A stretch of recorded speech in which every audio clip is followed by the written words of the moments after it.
Hello everyone, welcome to our channel universal laws. जैसा कि आप जानते हैं कि किसी भी एग्ज़ाम से पहले बहुत इम्पॉर्टेंट होता है कि हम बहुत अच्छे से रिवाइज़ करें। जो कुछ भी आपने पढ़ा है उसको रिवाइज़ करना बहुत इम्पॉर्टेंट होता है। इसीलिए आज इस वीडियो में हम United Nations charter UN charter को रिवाइज़ करने वाले हैं। मैं आपको बताऊंगी कि वो कौन से इम्पॉर्टेंट आर्टिकल्स हैं जहां से रिपीटेडली क्वेश्चंस पूछे जाते रहे हैं एंड आपके एग्ज़ाम पॉइंट ऑफ व्यू से ये वीडियो बहुत ही हेल्पफुल होने वाला है। So do watch this video till and. So UN charter, देखिए यहाँ से प्रियम्बल से रिलेटेड कोई एज सच इम्पॉर्टेंट क्वेश्चंस नहीं बनते हैं। केवल आपको ध्यान रखना है कि we the people of United Nations determined United Nations charter जो है उसका मेन ऑब्जेक्टिव क्या है। प्रियम्बल ये बात बताता है कि the main objective is to save the upcoming generations from scourge of war. देखिए वॉर से प्रिवेंशन के लिए, वॉर को रोकने के लिए एक तरह से यूएन को बनाया गया। Because first world war, second world war के आउटब्रेक को देखने के बाद ये लगा कि बहुत ज़्यादा इम्पॉर्टेंट है कि एक ऐसा ऑर्गेनाइजेशन हो जो कि वॉर को कंट्रोल कर सके। And second is to reaffirm faith in fundamental human rights को प्रोटेक्ट करने के लिए, ताकि जस्टिस को प्रिवेंट किया जा सके, सभी लोगों तक जस्टिस पहुंचाया जा सके एंड सोशल प्रोग्रेस और सोशल डेवलपमेंट के लिए यूनाइटेड नेशंस की स्थापना की गई। यहाँ से ऐसे क्वेश्चंस नहीं आते हैं, बट आपको पता होना चाहिए कि यूएन को बनाने का मेन ऑब्जेक्टिव क्या था। Then we come to article 1 and article 2, जो कि बात करते हैं regarding the purpose and principles of United Nations.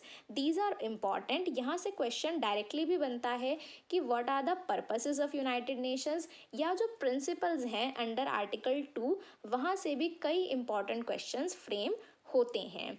So article 1 में देखिए आपको क्या करना है। केवल इम्पॉर्टेंट पॉइंट्स आप याद रखेंगे कि आर्टिकल 1 बताता है कि यूनाइटेड नेशंस का मेन पर्पस क्या है। First is to maintain international peace and security. Second, to develop friendly relations among the nations. सभी नेशंस में एक तरह का फ्रेंडली रिलेशन बना रहे, फ्रेंडली बिहेवियर उनका एक दूसरे के प्रति रहे। Third is to achieve international cooperation in solving any kind of problems. किसी भी तरह की कोई इकोनॉमिक, सोशल, कल्चरल कोई भी प्रॉब्लम अगर आती है तो उस प्रॉब्लम से लड़ने के लिए कॉपरेशन सभी नेशंस के बीच में होना चाहिए। फॉर एग्जाम्पल कोविड की सिचुएशन अभी अराइज हुई, तो उस सिचुएशन में भी सभी नेशंस आपस में कॉपरेट करें और उस प्रॉब्लम से निकलने का सॉल्यूशन ढूंढें। Fourth is to be a center for harmonizing the actions of nations in attainment of common ends। देखिए यूएन के जो भी ऑब्जेक्टिव्स हैं उनको अटेन करने के लिए जितने भी नेशंस हैं, सभी कंट्रीज़ के आपस में हार्मोनाइजिंग होना चाहिए। मीन्स सभी कंट्रीज़ आपस में मिलजुल कर सहयोग करें और आगे बढ़ें। सो ये चार इम्पॉर्टेंट जो आर्टिकल्स बताया गया है आर्टिकल 1 में, ये चार पर्पसेस बताए गए हैं। ये पर्पस आपको याद रखने हैं। Then we come to article 2। Article 2 बात करता है regarding the principles of United Nations, कि यूएन किन प्रिंसिपल्स पर, किन सिद्धांतों पर वर्क करता है। तो यहाँ पर देखिए प्रिंसिपल्स आपको बाय हार्ट अच्छे से याद होने चाहिए, क्योंकि यहाँ से कई बार क्लॉज से रिलेटेड क्वेश्चन भी बनता है। कि आर्टिकल 2 क्लॉज 1 बात करता है regarding the principle of sovereign equality, कि सभी जो नेशंस हैं उनमें इक्वालिटी के प्रिंसिपल को वो फॉलो करेंगे, एक दूसरे नेशन की सॉवरेनिटी को हर्ट नहीं करेंगे। Second is all the member nations shall fulfil their obligations in good faith. अपनी जो भी ऑब्लिगेशंस हैं, अपने जो भी दायित्व हैं, उन्हें गुड फेथ में फुलफिल करेंगे। Third is all states shall settle their dispute by peaceful means. ये देखिए एग्जाम में पूछा गया क्वेश्चन है। आर्टिकल 2 क्लॉज 3 जो ये है बात करता है regarding the dispute settlement by peaceful means. Peaceful तरीकों से, फॉर एग्जांपल आर्बिट्रेशन के द्वारा, कॉन्सिलिएशन के द्वारा, मीडिएशन के द्वारा अपने डिस्प्यूट्स को सेटल करने की कोशिश की जाएगी। Fourth is all members shall refrain in international relations from threat और यूज ऑफ फोर्स। एक दूसरे के प्रति किसी भी तरह का फोर्स का यूज नहीं किया जाएगा। ये भी बहुत इंपॉर्टेंट प्रोविजन है। आर्टिकल 2 क्लॉज 4 एग्जाम में पूछा जाता है कि वो कौन सा पर्टिकुलर आर्टिकल है जो कि फोर्स को यूज करने से रोकता है। Next is all members shall give the UN their assistance. जितने भी मेंबर्स हैं यूनाइटेड नेशंस के, उन सभी की ये ड्यूटी है कि वो यूएन को अपनी असिस्टेंस प्रोवाइड करेंगे कि अगर यूनाइटेड नेशंस किसी भी पर्टिकुलर कंट्री के अगेंस्ट कोई प्रिवेंटिव एक्शन ले रहा है, तो ऐसी सिचुएशन में जो भी यूएन के मेंबर्स हैं, उनकी ये ड्यूटी है कि वो यूएन को असिस्ट करें ताकि पीस बना रहे। आर्टिकल 2 क्लॉज 6 बात करता है रिगार्डिंग द नॉन मेंबर्स। वो कंट्रीज जो कि यूएन की सदस्य नहीं हैं, उनकी भी ये ड्यूटी है कि वो भी यूएन के प्रिंसिपल्स को फॉलो करेंगी ताकि इंटरनेशनल पीस और सिक्योरिटी बना रहे। Then we come to article 2 clause 7 जो कि बात करता है रिगार्डिंग द डोमेस्टिक ज्यूरिसडिक्शन एंड 2 क्लॉज 7 को कई बार कहा जाता है the principle of non interference. Means कोई भी कंट्री दूसरी कंट्री के इंटरनल मैटर्स में किसी भी तरह से इंटरफेयर नहीं करेगी। देखिए क्या लिखा है कि सभी जो कंट्रीज़ हैं एंड ऑल्सो यूनाइटेड नेशंस भी इंटरफेयर नहीं करेगा in the matters which are related to the domestic jurisdiction. For example India में जिस तरह से हमने जम्मू एंड कश्मीर का जो मुद्दा था, उसमें यूनाइटेड नेशंस किसी तरह से इंटरफेयर नहीं करेगा बिकॉज वो हमारा डोमेस्टिक मैटर है। ओके, सो आर्टिकल 2 से इस तरह से देखिए काफ़ी इंपॉर्टेंट है, ये क्वेश्चंस बन सकते हैं। Then we come to article 3 that is membership of UN. यहाँ पर देखिए बताया गया है कि ओरिजिनल मेंबर्स यूएन के वो सभी मेंबर्स हैं जिन्होंने यूएन के चार्टर को साइन किया, डिक्लेरेशन में जिन्होंने एक्सेप्टेंस अपना दिया, इस चार्टर को रेटिफाई जिन्होंने किया है। यहाँ से एक क्वेश्चन और याद रखेंगे कि यूएन के ओरिजिनल मेंबर्स कितने हैं। सो 51 टोटल कंट्रीज थी जो कि ओरिजिनली यूएन की सदस्य थी। उसके बाद और कंट्रीज ऐड होती चली गई। Okay, then we come to article 4 जो कि बात करता है रिगार्डिंग द मेंबरशिप। किसी भी कंट्री को यदि यूनाइटेड नेशंस का मेंबर बनना है तो वो किस तरह से बन सकता है। तो देखिए किसी भी कंट्री को अगर यूनाइटेड नेशंस का सदस्य बनना है तो सबसे ज़्यादा ज़रूरी है कि वो कंट्री पीस लविंग होनी चाहिए। मीन्स वो कंट्री इस तरह की हो जो कि शांति प्रिय एक तरह से हो। ओके, एंड ऑल्सो ये भी हमें दिखे, मतलब यूनाइटेड नेशंस को ऐसा दिखे उसकी एक्टिविटीज़ से, उस कंट्री के बिहेवियर से कि वो कंट्री एबल है एंड ऑल्सो विलिंग है कि यूनाइटेड नेशंस की जो भी ऑब्लिगेशंस हैं, जो यूएन के प्रिंसिपल्स हैं, उन सभी प्रिंसिपल्स और ऑब्लिगेशंस को वो कंट्री फुलफिल करने के लिए तैयार है। अब देखिए इन सब, ये तो हो गया एलिजिबिलिटी कि उस नेशन के अंदर ये एलिजिबिलिटी कंडीशंस होनी चाहिए। एंड ऑल्सो अगर किसी मेंबर को, किसी कंट्री को यूएन का मेंबर बनाया जाना है तो किस तरह से बनाया जाएगा। The decision of General assembly and with the recommendation of security council. यहाँ से देखिए आपका क्वेश्चन फ्रेम होता है कि किसी कंट्री को यूएन का मेंबर किस तरह से बनाया जाता है। तो याद रखेंगे decision of General Assembly but with the recommendations of security Council. Next we come to article 5 जो कि डील करता है with the suspension of membership कि किसी पर्टिकुलर कंट्री की मेंबरशिप को कैसे सस्पेंड किया जा सकता है, कब सस्पेंड किया जा सकता है। सो देखिए अगर यूनाइटेड नेशंस चाहे तो किसी ऐसी कंट्री के अगेंस्ट प्रिवेंटिव एक्शन लिया जा सकता है और उस कंट्री को, उसकी जो मेंबरशिप है उसको सस्पेंड किया जा सकता है for a particular time period. Next we come to article 6 जो कि डील करता है with the expulsion of membership कि किसी भी कंट्री को यूनाइटेड नेशंस से कब बाहर निकाला जा सकता है, कब उसको एक्सपेल किया जा सकता है। अगर कोई भी कंट्री जो कि परसिस्टेंटली वायलेट करती है यूनाइटेड नेशंस के प्रिंसिपल्स को, जो हमने आर्टिकल 2 में यूनाइटेड नेशंस के प्रिंसिपल्स पढ़े, यदि उन प्रिंसिपल्स को कॉन्स्टेंटली किसी कंट्री के द्वारा वायलेट किया जाता है, तो ऐसे सिचुएशन में यूनाइटेड नेशंस उस कंट्री को अपनी मेंबरशिप से बाहर निकाल सकता है। किस तरह से? सेम उसी तरह से जैसे उसे इंक्लूड किया गया था, that is General assembly with the recommendation of Security Council. Okay, next we come to Article 7. This is also very important because Article 7 बताता है कि United Nations के कितने principal organs होते हैं। यहाँ से कई तरह के क्वेश्चंस बनते हैं। पहला क्वेश्चन आर्टिकल बेस्ड आपसे पूछा जा सकता है कि किस आर्टिकल में यूनाइटेड नेशंस के प्रिंसिपल ऑर्गन्स के बारे में बात की गई है, तो आप याद रखेंगे आर्टिकल 7। देन आपसे क्वेश्चन बनता है कि यूनाइटेड नेशंस के कितने प्रिंसिपल ऑर्गन्स हैं, तो यहाँ पर 6 ऑर्गन्स यूनाइटेड नेशंस के होते हैं। कौन कौन से?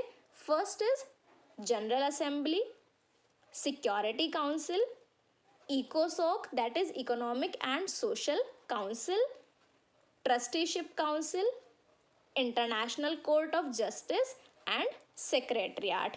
तो ये आपके 6 प्रिंसिपल ऑर्गन्स हैं ऑफ यूनाइटेड नेशंस। अब देखिए कई बार एमसीक्यू इस तरह से भी फ्रेम होता है कि आपको यहाँ से 3 ऑर्गन्स के नाम दे दिए जाएंगे प्लस कोई अदर एजेंसी का नाम दे दिया जाएगा, तो आपको सर्च आउट करना होता है कि which is not a organ of United Nations. तो आप इन सभी ऑर्गन्स के नाम याद रखेंगे। ओके, एंड ऑल्सो देखिए सब्सिडियरी ऑर्गन्स भी एस्टेब्लिश किए जा सकते हैं, बट जो प्रिंसिपल ऑर्गन्स हैं वो ये 6 ही ऑर्गन्स होते हैं।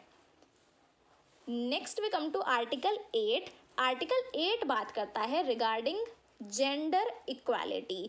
किस तरह से जेंडर इक्वालिटी?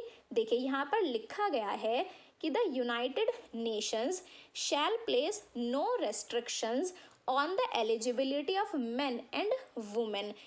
किसी भी तरह से किसी तरह का कोई डिस्क्रिमिनेशन नहीं किया जाएगा on the eligibility of men and women to participate in the United Nations. UN के जो भी ऑर्गन्स हैं उसमें अगर किसी को अपॉइंट किया जा रहा है तो उस ड्यूरेशन में, उस अपॉइंटमेंट में या उस प्रोसीजर में किसी तरह का डिस्क्रिमिनेशन नहीं होगा। Next we come to chapter 4 that is General assembly. General Assembly आप पढ़ते हैं from article 9 to article 22।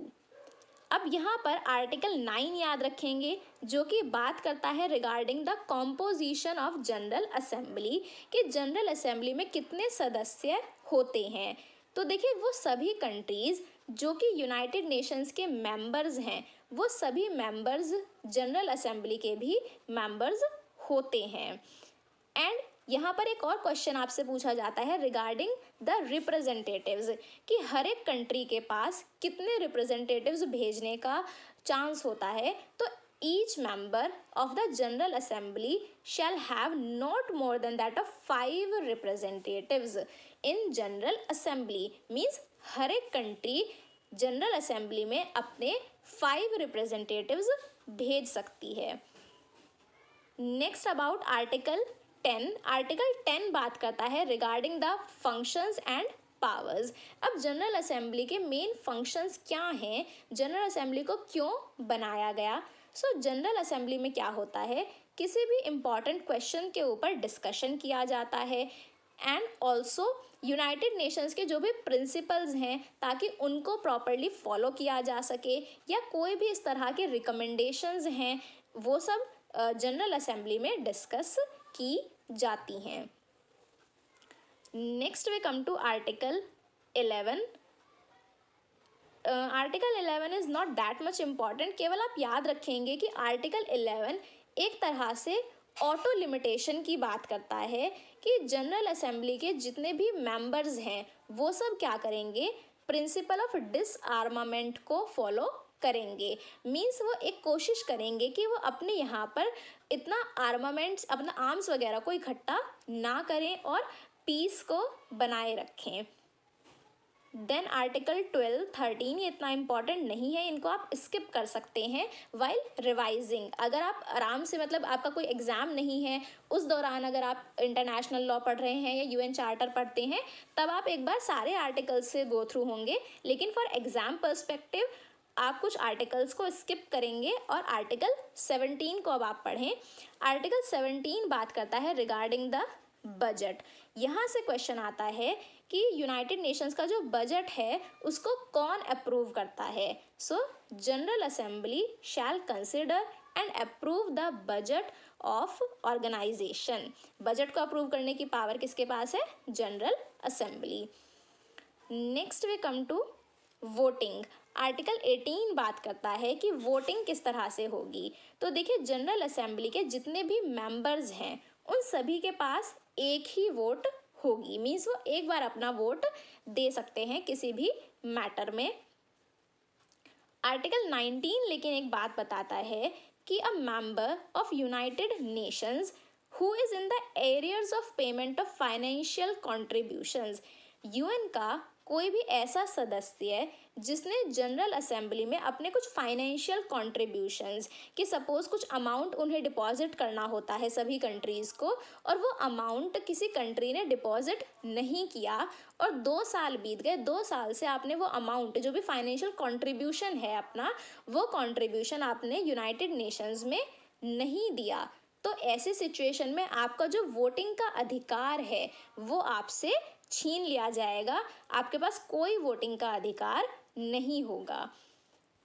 Okay, next we come to article 20 जो कि बात करता है रिगार्डिंग द प्रोसीजर कि यहाँ पर जनरल असेंबली के कुछ इंपॉर्टेंट सेशंस होंगे, एनुअल सेशंस यहाँ पर कंडक्ट किए जाएंगे। ओके, सो अब हम बात करेंगे about Security Council chapter 5। So Security Council हम पढ़ते हैं from article 23 to article 32। Article 23 बात करता है regarding the composition of security Council. This is very very important, यहाँ से काफ़ी क्वेश्चंस पूछे जाते हैं कि सिक्योरिटी काउंसिल में कितने मेंबर्स होते हैं। सबसे पहला क्वेश्चन कि सिक्योरिटी काउंसिल में टोटल 15 मेंबर्स होते हैं। अब ये जो 15 मेंबर्स हैं इसको भी बाइफर्केट आप करें कि 5 परमानेंट मेंबर्स होते हैं एंड 10 नॉन परमानेंट मेंबर्स होते हैं। अब इसमें भी एक क्वेश्चन बनता है रिगार्डिंग दिस 5 परमानेंट मेंबर्स कि यूनाइटेड नेशंस के 5 परमानेंट मेंबर्स कौन कौन हैं। आपको वो कंट्रीज़ के नाम याद होने चाहिए, that is the Republic of China, second France, third USSR and then Great Britain, then USA. तो आपको ये 5 कंट्रीज़ पता होनी चाहिए कि यूएन के जो परमानेंट मेंबर्स हैं वो ये 5 कंट्रीज़ हैं। उसके अलावा 10 नॉन परमानेंट मेंबर्स होते हैं। यहाँ से एक और क्वेश्चन आता है कि जो ये 10 नॉन परमानेंट मेंबर्स की हम बात कर रहे हैं, इन नॉन परमानेंट मेंबर्स को कितने टाइम के लिए इलेक्ट किया जाता है। So the non permanent members are elected for a term of 2 years. 2 साल के लिए उन्हें इलेक्ट किया जाता है। याद रखें कि एट प्रेजेंट इंडिया एक तरह से नॉन परमानेंट मेंबर अपॉइंट किया गया है, इलेक्ट किया गया है in the United Nations. Okay, and देखिए each member of security Council shall have 1 representative. Compare करें इसे विद जनरल असेंबली। जब हमने जनरल असेंबली पढ़ा तो वहाँ पर हमने देखा कि हर एक मेंबर अपने 5 रिप्रेजेंटेटिव्स भेज सकता है, लेकिन in case of security Council हर एक मेंबर अपना केवल एक ही रिप्रेजेंटेटिव सेंड कर सकता है। Okay, next we come to article 24 regarding the functions and powers कि जनरल असेंबली के क्या मेन फंक्शंस हैं, सॉरी सिक्योरिटी काउंसिल के क्या मेन फंक्शंस हैं, क्या पावर्स हैं। तो सिक्योरिटी काउंसिल की प्राइमरी रिस्पॉन्सिबिलिटी है इंटरनेशनल पीस एंड सिक्योरिटी को मेंटेन करना। पूरी तरह से पीस और सिक्योरिटी बना रहे, ये जिम्मेदारी किसकी है? सिक्योरिटी काउंसिल की। Then we come to article 27 that is voting. सिक्योरिटी काउंसिल में हर एक मेंबर के पास एक ही वोट होती है। यहाँ पर यहाँ से सेकेंड और जो थर्ड पॉइंट है मोस्ट इम्पॉर्टेंट है, यहाँ से क्वेश्चन फ्रेम होता है काफ़ी बार कि the decisions of security council on procedural matters, यदि प्रोसीजरल मैटर्स पर कोई भी डिसीजन लिया जाना है तो that decision will be taken by the affirmative vote of 9 members. 9 members की अफर्मेटिव वोट से ये डिसीजन लिया जाएगा। Whereas the decisions of security council on other matters को लेकर के कोई डिसीजन अगर लिया जाना है तो उसमें क्या होगा, affirmative vote of 9 members and also the concurring vote of permanent members of UN, इनकी वोट भी लेनी होगी। तो ये पॉइंट्स आप ज़रूर ध्यान रखें कि प्रोसीजरल मैटर में क्या वोटिंग प्रोसीजर है एंड नॉन प्रोसीजरल मैटर्स में क्या किस तरह से वोटिंग होगी। देन आर्टिकल 29 बात करता है रिगार्डिंग द प्रोसीजर कि किस तरह से यहाँ पर मीटिंग्स होंगी, सेशंस कंडक्ट किए जाएंगे। नेक्स्ट आर्टिकल 29 कहता है कि सिक्योरिटी काउंसिल में कुछ सब्सिडरी ऑर्गन्स भी बनाए जा सकते हैं in order to assist the security council. Okay, next we come to article 33। Article 33 again important है आपके लिए क्योंकि आर्टिकल 33 बात करता है regarding the peaceful settlement of disputes, कि किसी भी तरह की कोई डिस्प्यूट है यदि तो उसको पीसफुली सेटल किया जाए। किस तरह के मेथड्स को अडॉप्ट किया जा सकता है, नेगोशिएशंस के द्वारा, मीडिएशन के द्वारा, कॉन्सिलिएशन के द्वारा, आर्बिट्रेशन के द्वारा। इस तरह से पीसफुली आप बैठ करके आराम से बातचीत करके अपना जो भी कॉन्फ्लिक्ट है, जो भी डिस्प्यूट है उसको सेटल करने की कोशिश करें। ओके, जिस तरह से एट प्रेजेंट आप देख सकते हैं कि यूक्रेन और रशिया में जो बार बार मीटिंग्स अगर वो कर रहे हैं आपस में, तो वो क्या कर रहे हैं, एक तरह से पीसफुली अपने डिस्प्यूट को सेटल करने की कोशिश की जा रही है कि वो मीडिएशन के द्वारा या आर्बिट्रेशन के द्वारा आपस में नेगोशिएट करके अपना डिस्प्यूट सेटल करें और वॉर को प्रिवेंट करें। अब आप डायरेक्टली भी जंप टू आर्टिकल 40। आर्टिकल 40 फिर आपका यहाँ पर इम्पॉर्टेंट आता है जो कि बात करता है रिगार्डिंग सम प्रोविजनल मेजर्स। अब देखिए, अगर ऐसी सिचुएशन अराइज हो जाती है कि सिक्योरिटी काउंसिल को लगता है कि जो कंट्रीज़ हैं वो आपस में पीसफुली अपने डिस्प्यूट को सेटल नहीं कर पा रही हैं, तो सिक्योरिटी काउंसिल कुछ प्रोविजनल मेजर्स उन कंट्री के अगेंस्ट लेगा। आर्टिकल 41 फिर बात करता है regarding certain economic and diplomatic measures. अब प्रोविजनल मेजर्स के बावजूद भी यदि किसी भी तरह से डिस्प्यूट को रोका नहीं जा सकता है एंड ऑल्सो सिक्योरिटी काउंसिल ये भी नहीं चाहता कि हम किसी तरह की फोर्स यूज़ करें, तो ऐसी सिचुएशन में एक बीच का रास्ता अपनाया जाएगा। क्या रास्ता, कि इकोनॉमिक सैंक्शंस इम्पोज की जा सकती हैं ताकि इकोनॉमिकली उस कंट्री को एक तरह से रोका जा सके, प्रिवेंट किया जा सके कि वो वॉर को या फिर इस तरह के मेथड का यूज़ ना करें, या फिर डिप्लोमेटिक रिलेशंस उस कंट्री के साथ कट ऑफ किए जा सकते हैं। Then we come to article 42। अब आर्टिकल 42 बात करता है regarding the use of force. This is also important, कई बार एग्जाम में पूछा गया है कि which article gives the power to United Nations to use force against a particular country. तो यदि अभी हमने देखा कि इकोनॉमिक मेजर्स के बाद या डिप्लोमेटिक मेजर्स के बावजूद भी यदि वॉर को प्रिवेंट नहीं किया जा पा रहा है, तो उसके बाद यूएन के पास राइट है कि आप फोर्स का यूज़ कर सकते हैं। Okay, next we come to article 48 पर अब हम सीधा आएंगे। यहाँ पर देखिए, आप थोड़ा इनको पढ़ सकते हैं। आर्टिकल 46 बात करता है regarding certain military staff committee बनाई जाएगी जो कि सिक्योरिटी काउंसिल को असिस्ट करेगी in taking all the measures. Then article 48 बात करता है about collective actions.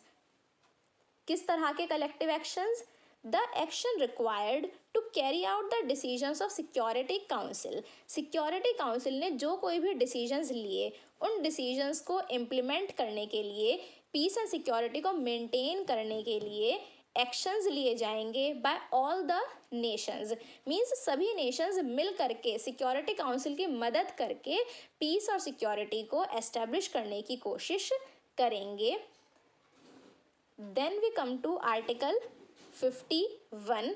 Article 51 gives the right of self defence, कि ठीक है आप इस तरह के नेशन हैं कि आप खुद से कुछ गलत नहीं कर रहे हैं, आप वॉर को बढ़ाना नहीं चाह रहे हैं, लेकिन अगर आपके अगेंस्ट किसी तरह का कोई अग्रेशन होता है तो आपके पास पावर है कि आप, राइट है आपके पास कि आप सेल्फ डिफेंस का यूज़ कर सकते हैं। Okay, then we come to article 61 to 72। हम इकोसोक के बारे में अब पढ़ेंगे, that is Economic and Social Council. Chapter 10 deal करता है विद इकोसोक फ्रॉम आर्टिकल 61 टू आर्टिकल 72। हम इकोसोक के बारे में पढ़ते हैं। सो आर्टिकल 61 बात करता है regarding the membership. Economic and Social council में कितने सदस्य होते हैं? 54 मेंबर्स यहाँ पर होते हैं। एंड इनको देखिए कितने टाइम के लिए इलेक्ट किया जा रहा है?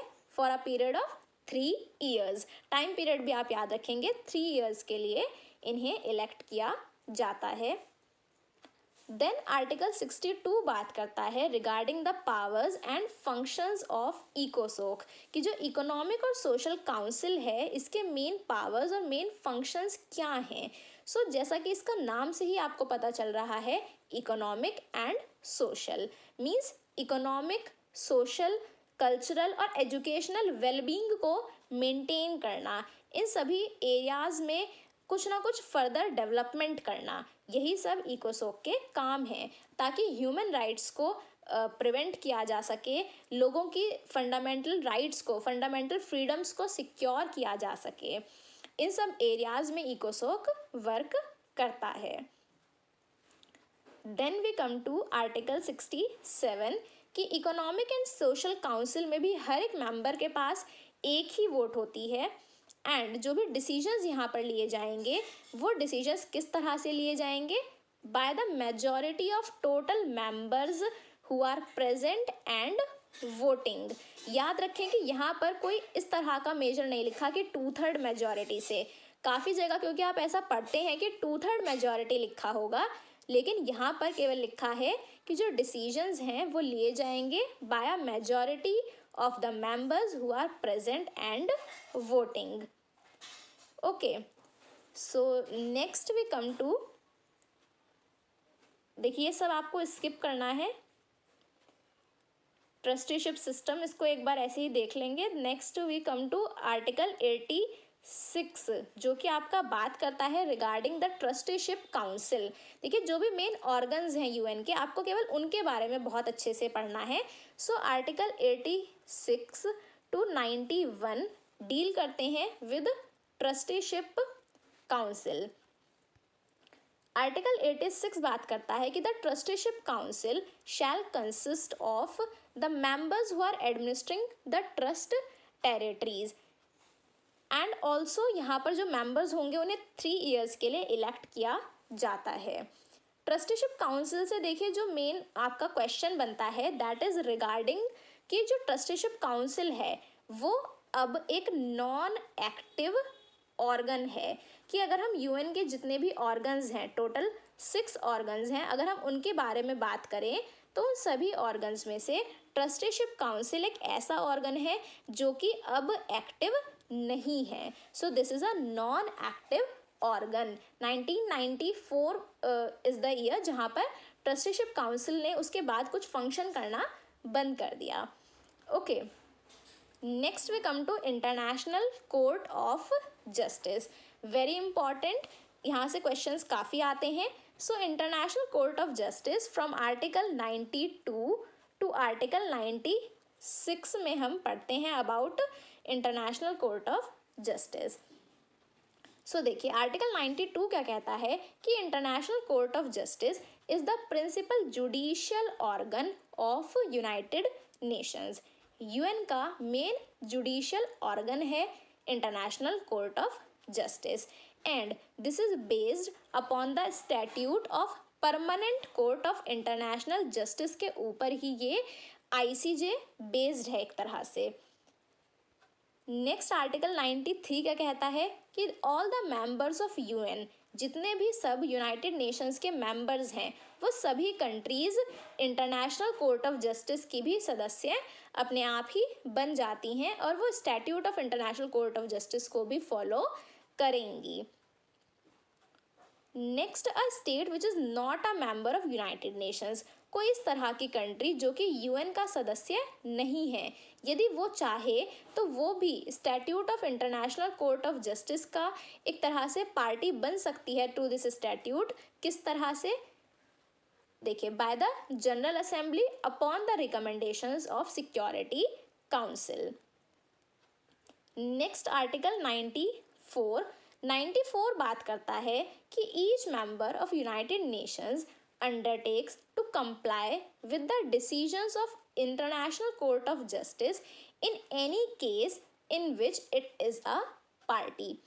इसको देखिए बहुत ध्यान से याद रखेंगे कि आर्टिकल 94 क्या कहता है कि यूनाइटेड नेशंस के जितने भी मेंबर्स हैं वो एक तरह से अपने ऊपर ये ऑब्लिगेशन लेते हैं कि वो जो भी डिसीजन होगा of the international court of justice उस डिसीजन को फॉलो करेंगे। लेकिन कौन फॉलो करेंगे? केवल वही कंट्रीज जो कि पार्टीज हैं टू दैट पर्टिकुलर केस।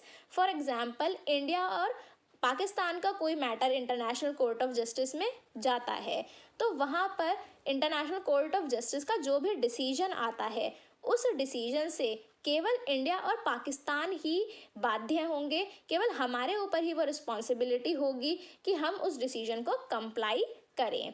सो ये क्वेश्चन एग्जाम में कई बार पूछा गया है कि आईसीजे के जो डिसीजंस होते हैं these are binding only on the parties to the particular case.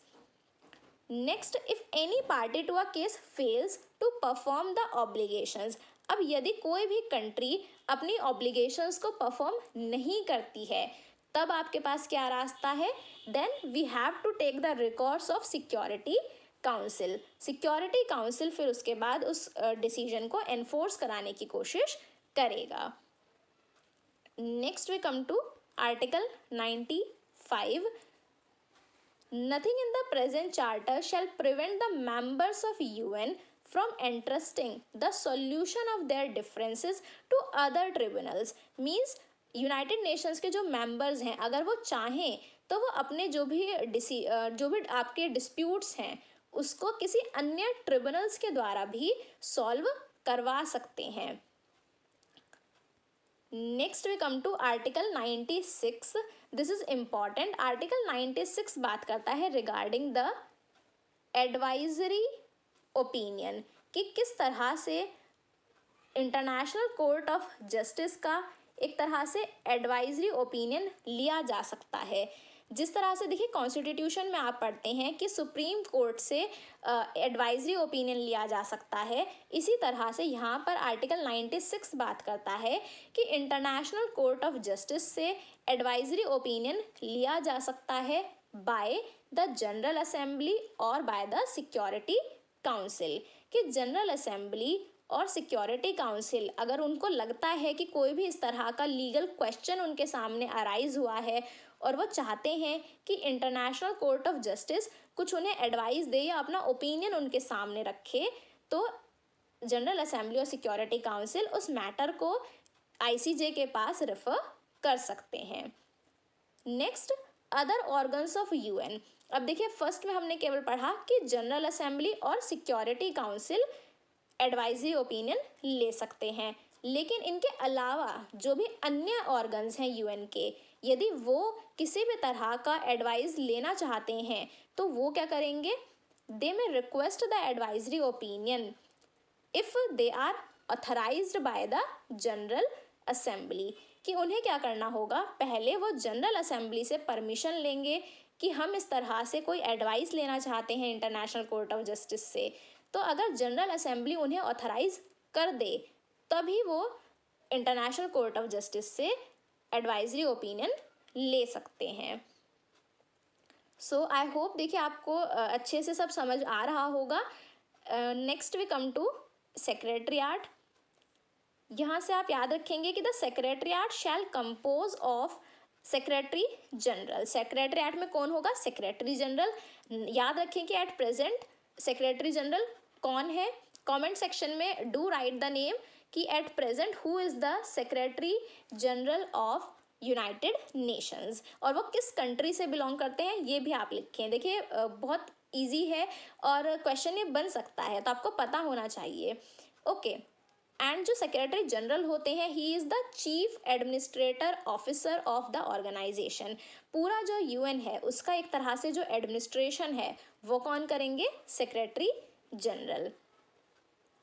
And secretary general जितनी भी मीटिंग्स होंगी, जनरल असेंबली की मीटिंग्स हों या सिक्योरिटी काउंसिल की मीटिंग्स हों या इकोसोक या ट्रस्टीशिप काउंसिल, किसी की भी मीटिंग्स हों, उन सभी मीटिंग्स को वो अटेंड करेंगे। Okay, and also general assembly या किसी ऑर्गेनाइजेशन के द्वारा कोई रिपोर्ट्स अगर बनाई जाती हैं तो वो अपनी रिपोर्ट भी सेक्रेटरी जनरल को ही सबमिट करते हैं। नेक्स्ट अब आपको याद रखना है आर्टिकल 103 जो कि बात करता है with the supremacy of UN charter, कि यदि कोई कॉन्फ्लिक्ट अराइज होता है between the obligations of members of UN under this present charter, means UN charter के अकॉर्डिंग यदि आपकी कोई ऑब्लिगेशन है और किसी अन्य इंटरनेशनल एग्रीमेंट के अकॉर्डिंग भी किसी नेशन की कोई ऑब्लिगेशन है, और जो आपकी ऑब्लिगेशंस हैं उसमें अगर किसी तरह का कॉन्फ्लिक्ट अराइज होता है तो ऐसी सिचुएशन में यूनाइटेड नेशंस का जो चार्टर है वो प्रिवेल करेगा। बस इतना याद रखें कि किसी भी सिचुएशन में अगर कोई कॉन्फ्लिक्ट अराइज होती है तो यूएन चार्टर को ही सुप्रीमेसी दी जाएगी। नेक्स्ट आर्टिकल 105 आपको याद रखना है जो कि डील करता है with the privileges and immunities. जिस तरह से देखिए इसको कोरिलेट कर सकते हैं with the provision of article 105 of Indian constitution, वहाँ पर भी आप पार्लियामेंट्री प्रिविलेजेस पढ़ते हैं और यहाँ भी आर्टिकल 105 बात करता है with the privileges and immunities of the members. Next अब आप याद रखेंगे article 108 which deals with amendments to this charter, means अगर यूएन चार्टर में किसी तरह से कोई अमेंडमेंट करना है तो किस तरह से किया जाएगा। तो देखिए अमेंडमेंट कैसे होगा? adopted by vote of 2/3 of the members of general assembly. General assembly के 2/3 मेंबर्स उस अमेंडमेंट को अडॉप्ट करेंगे and also it should be ratified by 2/3 members of the UN. General assembly के अलावा जो अन्य मेंबर्स हैं वो भी उसको 2/3 मेजॉरिटी से रेटिफाई करेंगे। तो आपको याद रखना है द प्रोविजन ऑफ 2/3 मेजॉरिटी। यहीं से इस तरह से क्वेश्चन बन सकता है कि क्या सिंपल मेजॉरिटी से वो अमेंडमेंट होगा या 2/3 मेजॉरिटी से अमेंडमेंट किया जाएगा। Next we come to article 109, not that much important.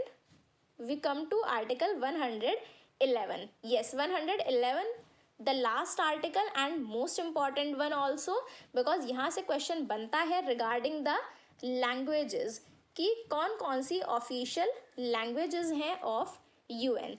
So the present charter of which Chinese, English, French, Russian and Spanish, ये 5 आपको याद रखनी है कि दीज आर द ऑथेंटिक और the official languages of UN charter. Chinese, French, Russian, English and Spanish. Okay, और एक और यहाँ पर याद रखें कि देखिए charter this was adopted at San Francisco on 26 of June 1945। तो यहाँ से आपको डेट भी पता चल गया कि यूएन चार्टर का डेट क्या है, 26 of June 1945। 5। लेकिन कंफ्यूज नहीं होंगे, ये जो डेट है 26 जून, ये केवल चार्टर साइन करने की डेट है। बट अगर आपसे क्वेश्चन पूछा जाता है रिगार्डिंग यूनाइटेड नेशंस डे कि यूएन डे किस दिन मनाया जाता है, सो दैट इज 24 अक्टूबर को यूनाइटेड नेशंस डे सेलिब्रेट किया जाता है। ओके, सो आई होप आपको ये वीडियो हेल्पफुल लगा होगा। एंड देखिए, अगर आपको ये वीडियो बिल्कुल भी हेल्पफुल लगा है so do hit the like button. अगर आपका कोई क्वेश्चन है तो कमेंट सेक्शन में आप हमसे पूछ सकते हैं। And also you can subscribe our channel, press the bell icon, ताकि आपको सभी अपकमिंग वीडियोस के नोटिफिकेशन मिल सकें। एंड ऑल्सो सब्सक्राइब करने के बाद हमारे चैनल पर प्लेलिस्ट के ऑप्शन में आप जाएं, वहाँ पर डिफरेंट वीडियोस अवेलेबल हैं जो कि सभी अपकमिंग एग्जाम्स के लिए हेल्पफुल हो सकती हैं। You can also share this video with your friends as sharing is caring. So good luck for your exams. Thank you. Stay tuned with our channel.